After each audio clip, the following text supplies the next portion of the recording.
कि इतिहास गवाह है, हमने पीठ दिखाना नहीं सीखा। अगर सामंतियों का दिमाग खराब हो तो लाइन खींच के मुकाबला कर ले, अगर औकात ना बता दी तो फिर बताना हम लोग। हम तो सिर्फ संविधान को मानते हैं, वरना हमारे लोगों पे माताओं बहनों की तो दूर की बात है, अगर हमारे बुजुर्गों की पगड़ी के साथ भी कोई खिलवाड़ करने का काम करेगा तो छठी का दूध याद दिला देंगे। इसलिए मैं आपसे कह रहा हूं, ये प्रतापगढ़ की धरती है, बड़े पैमाने पे यहां बोला जाता है सामंतियों का गढ़ है। हमारे लोग अपनी ताकत नहीं पहचानते, गढ़ तो सारे हमारे, कोई किसी का गढ़ नहीं है, लोकतंत्र है। हमारे महापुरुष हमें क्या बना के गए और हम क्या बन गए। जात ना हमारे लोगों ने बनाई ना हमारे लिए बनाई। जो खुद को अम्बेडकरवादी कहते हैं उनको समझना चाहिए, उनसे भी लड़ो जिन्होंने आपके अधिकार छीन रखे, उनके खिलाफ भी मोर्चा खोलो, जिनकी वजह से आप बेबसी, गुलामी, लाचारी, बदहाली का जीवन जीने के लिए मजबूर। सरदार पटेल ने देश को जोड़ा और हम दिल नहीं जोड़ पा रहे हैं। मैं आपके भरोसे तानाशाही भारतीय जनता पार्टी की सरकार से आंख से आंख मिला के सीना जो है सामने करके लड़ रहा हूं और आप लोग आपस में लड़ रहे हो। वाह, फूलों की नहीं जूतों की माला भेंट कीजिए हम सब लोगों को, क्योंकि हम आपको एक करने के लिए लड़ रहे हैं और आप एक होना नहीं चाहते। यहाँ सामने भीम आर्मी के क्रांतिकारी योद्धा बैठे। मैंने आपको कब सिखाया कि जब मेरे पिछड़े वर्ग के भाइयों पे आंच आए तो तुम पीठ दिखा देना? बताओ मैंने कब सिखाया तुम? मैंने तो तुम्हें सिर्फ अगर सिखाया तो अन्याय अत्याचार के खिलाफ लड़ना, अगर सिखाया तो अपनों के लिए लड़ना, अगर सिखाया तो बहुजन समाज बनना। अभी मुझे कुर्मी से लड़ना, अभी मुझे यादव से लड़ना है, अभी मुझे मौर्य साक्य कुशवाहा से लड़ना है।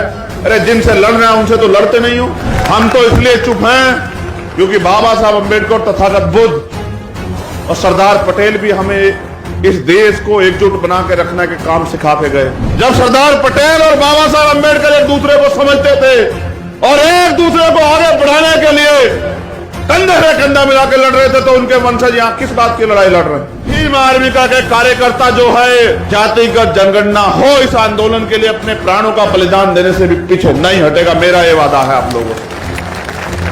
जब तक आप निकम्मे नेताओं का साथ दोगे, जब तक आप जाति देख के साथ दोगे, तब तक मैं गारंटी से देता हूं कि ना बाबा साहब अम्बेडकर का सपना पूरा होगा ना सरदार पटेल का सपना पूरा होगा। और अगर ये दो महापुरुषों को मानने वाले लोग एकजुट हो जाए तो मैं गारंटी देता हूं कि सिर्फ उत्तर प्रदेश का नहीं, भारत का भूगोल बदलेगा। मैं ये प्रयास करूंगा कि 2024 में संभव। हमारी एकता जिंदाबाद, बहुजन एकता जिंदाबाद, बहुजन एकता जिंदाबाद, जिंदाबाद।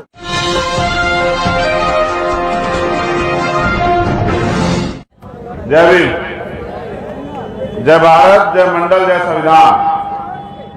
सबसे पहले यहाँ के आयोजक कमेटी को बहुत बहुत धन्यवाद कि उन्होंने हमें अवसर दिया यहाँ आने का और इतना अच्छा प्रोग्राम यहाँ किया। मैंने यहाँ बहुत कुछ देखा।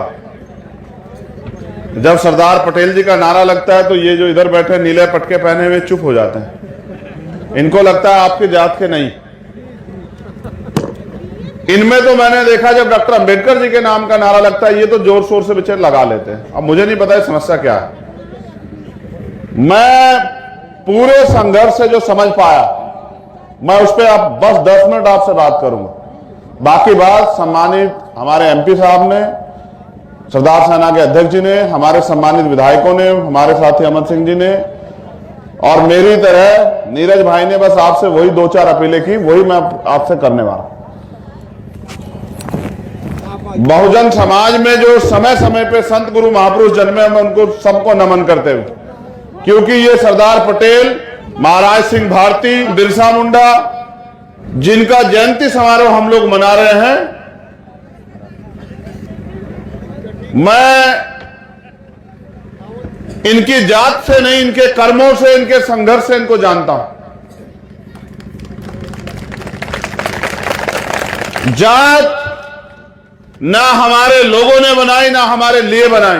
जो खुद को अम्बेडकरवादी कहते हैं उनको समझना चाहिए कि बाबा साहब अम्बेडकर का पूरा कॉन्सेप्ट एलिनेशन ऑफ कास्ट, जिसकी बात नीरज भाई ने की, जाति पाति तोड़क मंडल के जो अध्यक्ष थे संत राम बीए प्रजापति जी, जब बाबा साहब उनके प्रोग्राम में विरोध के कारण नहीं बोल पाए तो उन्होंने अपनी एक किताब में लिखा, उस किताब का नाम है एलिनेशन ऑफ कास्ट। जाति का बीज नाश। हमारे महापुरुष हमें क्या बना के गए और हम क्या बन गए। मैं छोटे मोटे विवाद पे नहीं जाता, लड़ो, लड़ते रहो, लड़ना सीखो, लेकिन उनसे भी लड़ो जिन्होंने आपके अधिकार छीन रखे। उनके खिलाफ भी मोर्चा खोलो जिनकी वजह से आप बेबसी, गुलामी, लाचारी, बदहाली का जीवन जीने के लिए मजबूर। सरदार पटेल ने देश को जोड़ा और हम दिल नहीं जोड़ पा रहे हैं। हम उनको, उनके वंशज खुद को कहते हैं, बताइए। हम बाबा साहब अम्बेडकर के वंशज खुद को कहते हैं, अपने 4-4 बच्चे कुर्बान करके, और हमें इंसान का जीवन जी दे के गए। जो खुद इंसानियत को महत्ता देते थे, हम उनके अनुयायी या भक्त क्या है आप तय करो। मेरे पूरे संघर्ष को आज आपने प्रतापगढ़ में जीरो कर दिया। जब मैं आपको देखता हूं कि मैं रोज इस एकता के लिए लड़ता हूं, पूरे देश में जाता हूं, अन्याय अत्याचार खिलाफ झंडा बुलंद करता हूं, आपके सम्मान के लिए लड़ता हूं, आप उस सारे संघर्ष को आज मिट्टी में मिला दिया आपने प्रतापगढ़ में।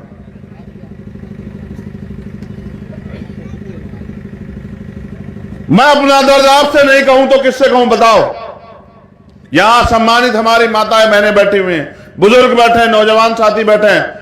मैं आपके भरोसे इस तानाशाही भारतीय जनता पार्टी की सरकार से आंख मिला के जो है, सीना जो है सामने करके लड़ रहा हूं, और आप लोग आपस में लड़ रहे हो। वाह, फूलों की नहीं जूतों की माला भेंट कीजिए हम सब लोगों को, क्योंकि हम आपको एक करने के लिए लड़ रहे हैं और आप एक होना नहीं चाहते। आपकी एकता के लिए बाबा साहब अम्बेडकर कह के गए कि ये दलित पिछड़े वर्ग के लोग अगर एकजुट हो जाएं, जो भाषण उनका लखनऊ में था, जिस व्यक्ति का नाम उन्होंने लिया पंत जी का, और कहा कि भाई ये आपके जूतों के फीते बांधने में आपको अपने आप को गौरवान्वित महसूस करेंगे और आप एक हो जाओगे। लेकिन आप मुर्गों की तरह हो, एक मुर्गा पकड़ा जाता है, बाकी दूसरा मुर्गा दाना खाता है, रोते रहते हो कि साहब हमारी हालत खराब है।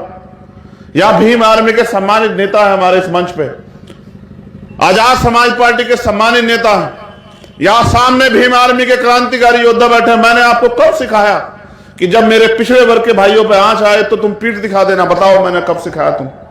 मैंने तो तुम्हें सिर्फ अगर सिखाया तो अन्याय अत्याचार के खिलाफ लड़ना, अगर सिखाया तो अपनों के लिए लड़ना, अगर सिखाया तो बहुजन समाज बनना।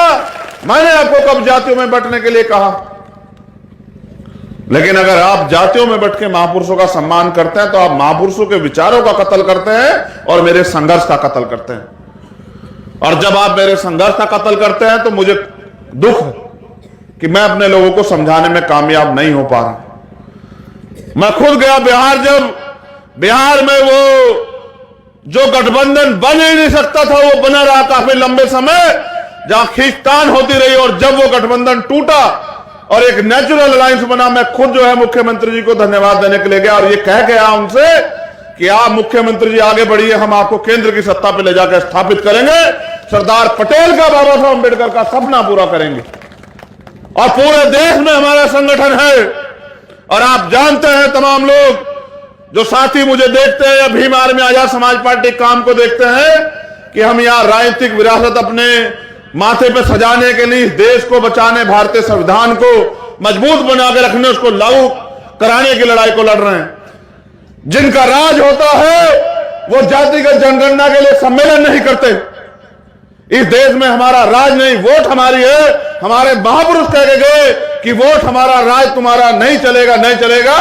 साहब काशी राम अपनी पूरी जिंदगी, महामना रामसूर वर्मा अपनी पूरी जिंदगी, पूरा अर्जक संघ, बाबू जगदेव प्रसाद कुशवाहा, प्यारेलाल यादव अपने जीवन की सारे जो है सुख सुविधा कुर्बान हमारे लिए करके गए। लेकिन अभी मुझे पटेल से लड़ना है, अभी मुझे कुर्मी से लड़ना है, अभी मुझे यादव से लड़ना है, अभी मुझे मौर्य साकेत कुशवाहा से लड़ना है। अरे जिनसे लड़ना है उनसे तो लड़ते नहीं हो। मुझे यहां पता लगा कि यहां अन्याय हुआ और मेरे प्रिय साथी अमर सिंह जी कह के भी गए कि ऐलान करके आ जाना। मैं हिंसा में भरोसा नहीं रखता, बड़ा संवैधानिक व्यक्ति हूं। आज के हालात बहुत खराब हैं और इन हालात खराब में हमें एकजुट होकर इस लड़ाई को लड़ना है, वरना जब आने वाली पीढ़ियां गुलाम हो जाएंगी तो आपसे मुझसे सवाल पूछेंगी कि जब आप पढ़े लिखे थे, देश बर्बाद हो रहा, तो आप क्यों आपस में लड़ रहे थे। मैं अमर सिंह जी की बात को आगे बढ़ाते हुए कहना चाहता हूं, आर एस पटेल जी यहां बैठे हैं, कि इतिहास गवाह है, हमने पीठ दिखाना नहीं सीखा। अगर सामंतियों का दिमाग खराब हो तो लाइन खींच के मुकाबला कर ले, अगर औकात ना बता दी तो फिर बताना हम लोग। हम तो सिर्फ संविधान को मानते हैं, वरना हमारे लोगों पे, माताओं बहनों की तो दूर की बात है, अगर हमारे बुजुर्गों की पगड़ी के साथ भी कोई खिलवाड़ करने का काम करेगा तो छठी का दूध याद दिला देंगे। हम तो इसलिए चुप हैं क्योंकि बाबा साहब अंबेडकर, तथागत बुद्ध और सरदार पटेल भी हमें इस देश को एकजुट बना के रखने के काम सिखा के गए। हम बिरसा मुंडा के भी वंशज हैं, हम महाराज सिंह भारती के भी वंशज हैं, और बिरसा मुंडा ने अपने हकों के अधिकारी के लिए एक और रास्ता अख्तियार किया था। मैं तो भारत की सरकार को भी कहता हूं कि इस देश के कमजोर वर्ग को इतना मत सताओ कि वो अपने पैरों पे उठ खड़ा हो। अगर वो अपने पैरों पे उठ खड़ा हुआ तो तुम्हारे इतने से लोगों की राजनीति को कटोरी में बंद करके जो है अपने मकान से भी बहुत दूर फेंक देगा। इसलिए मैं आपसे कह रहा हूं, ये प्रतापगढ़ की धरती है, बड़े पैमाने पे यहां बोला जाता है सामंतियों का गढ़ है। हमारे लोग अपनी ताकत नहीं पहचानते, गढ़ तो सारे हमारे, कोई किसी का गढ़ नहीं है। लोकतंत्र है, ना तलवार ना भाला। अगर राज आता है तो वोट से आता है। मेरी आपसे शिकायत है, जो लोग यहां नौजवान बैठे हैं बाबा साहब की बात करते हैं, आपका छोटा पेड़ है, उस छोटे पेड़ को खाद पानी की जरूरत है, सुरक्षा की जरूरत है। ये इस छोटे पेड़ को खाद पानी सुरक्षा देके आप वृक्ष बनाओगे तभी तो फल और छांव मिलेंगे। आज इस छोटे पेड़ को आपकी जरूरत है कि आप इसके लिए दिन रात मेहनत करें और इन सामंतवादी, पूंजीपतिवादी, मनुवादी सरकारें यहां बैठी है, उनका मुंह तोड़ जवाब देने के लिए तैयार हो जाओ।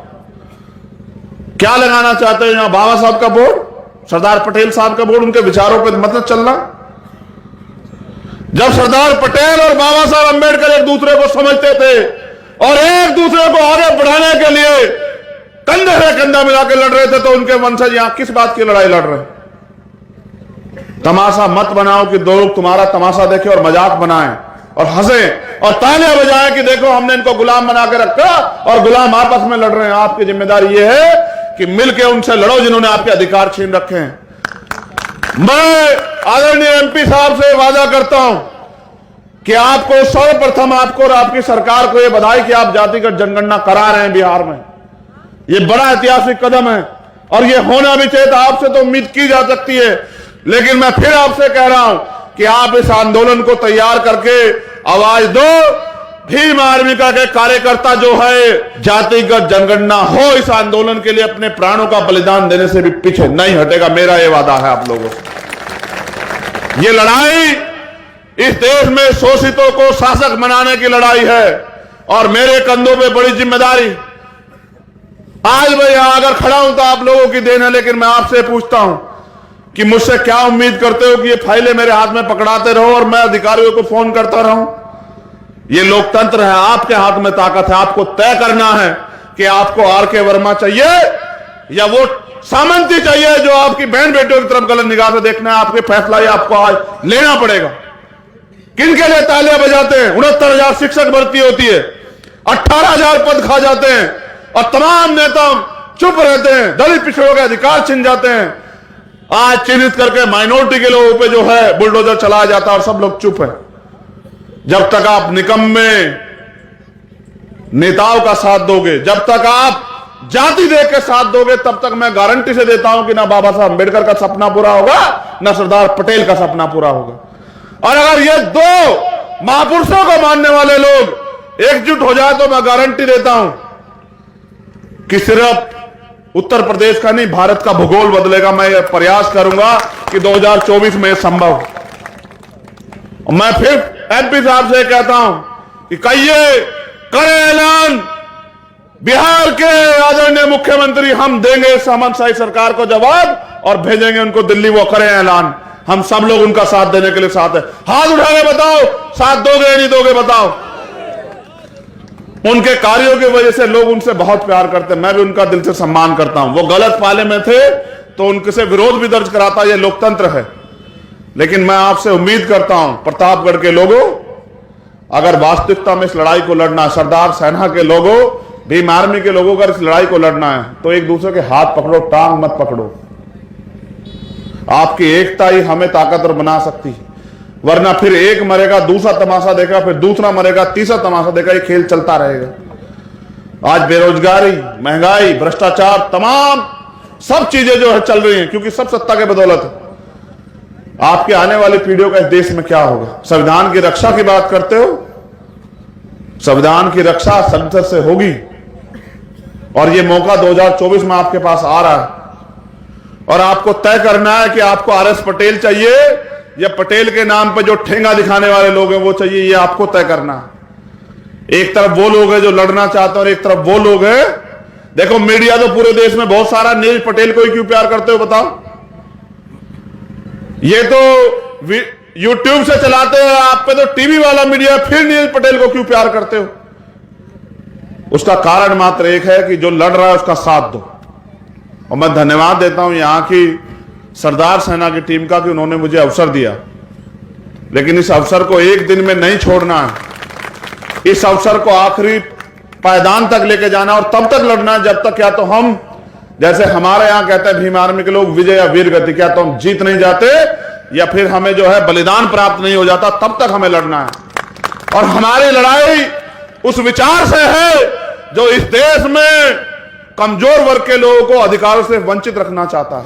इसलिए मैं आपसे अपील करता हूं, पुनः मंच का धन्यवाद, और मेरे भीम आर्मी के वीर सिपाहियों का, आजाद सरदार सेना के वीर सिपाहियों का बहुत बहुत धन्यवाद।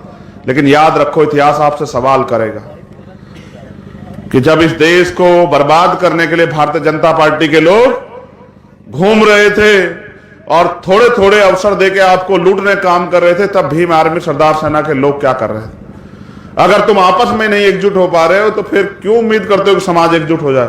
तुम तो अग्रणी हो ना, जो लोग टोपी लगाए, नीला गमछा पहने, आप तो नेता हो ना समाज के। अगर आप एकजुट नहीं हो तो समाज कैसे एकजुट हो जाएगा बताओ? और आप एकजुट नहीं होंगे, जो लोग विचारक हैं, प्रतिभावान हैं, लड़ना चाहते हैं, घर बार छोड़ के संघर्ष कर रहे हैं, वो एकजुट नहीं होंगे, तो आप बताओ, सरदार पटेल का एहसान है।